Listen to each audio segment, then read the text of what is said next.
and so did many customs officers.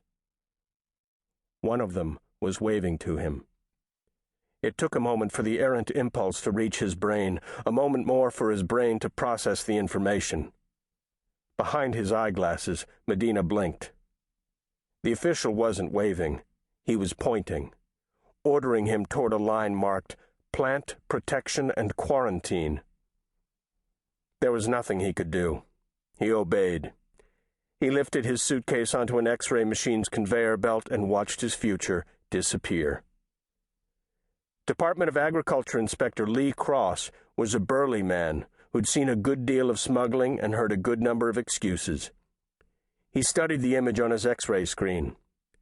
What he saw were 2 rows of unfamiliar dark objects. He asked Medina what they were. Medina joined Cross in looking at the X-ray screen.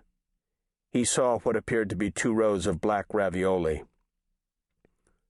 "Turtles," he said. The inspector looked again at the X-ray image, rubbing his beard.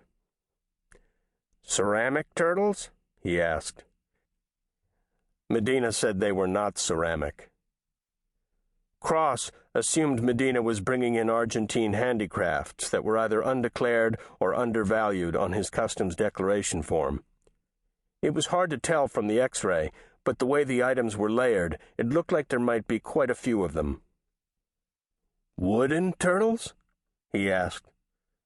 Again Medina said no.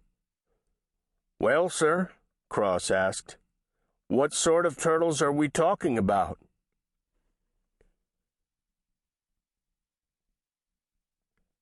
In 1981, Bob Clark, a frustrated clothing store manager in Oklahoma City, thumbed his barber shop's National Geographic while he waited for a haircut. Married, earning just $14,000 a year, an underutilized master's degree in herpetology hanging limp around his neck, Clark began reading an exposé on international wildlife crime entitled Wild Cargo: The Business of Smuggling Animals. The investigative report told the story of poachers after black rhinoceroses for their horns in Kenya, elephant ivory carvers in Hong Kong, Indian tiger hunters, and more. It also depicted the luxury end of the wildlife trade, much of it legal, including bear paw soup in Macau, amber Japanese wedding combs made of sea turtles' shells, and lizard skin boots for sale at Saks Fifth Avenue in New York. When Clark turned the page, he gasped. A full-page photograph showed a pudgy Thai man dressed in a stylish brown shirt. He was holding a cordless telephone and grinning. The man's name was Mr. Dang.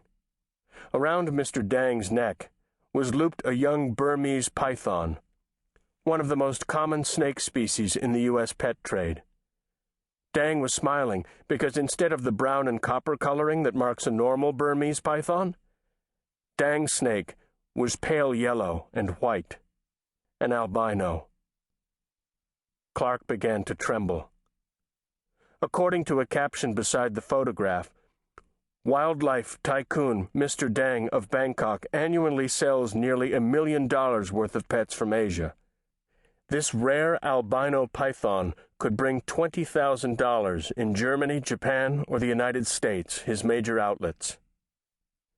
Clark was not sure Dang's figure was correct. But if it was even close, Dang had grossly underestimated the potential of his reptile. Because Bob Clark, like relatively few others in the world at that time, knew how to make that python breed. Clark was sandy-haired, fit, and as Midwestern as corn. He'd gotten his master's at the University of Kansas. If there were an Ivy League for studying reptiles, the University of Kansas would have the rank of Harvard or Yale. His first thought at seeing the photograph was plain as milk. I want that more than anything. In the weeks to come, it was all he thought about, all he talked about. He had the soft, joyous voice of a man touched by God. He drove his wife crazy going on about that photograph, but eventually he located the snake. It was no longer in Thailand. It was on the price list of a Florida rep. To keep listening to this audiobook, I've left you a link in the description so you can do it at no cost thanks to Audible's 30-day free trial.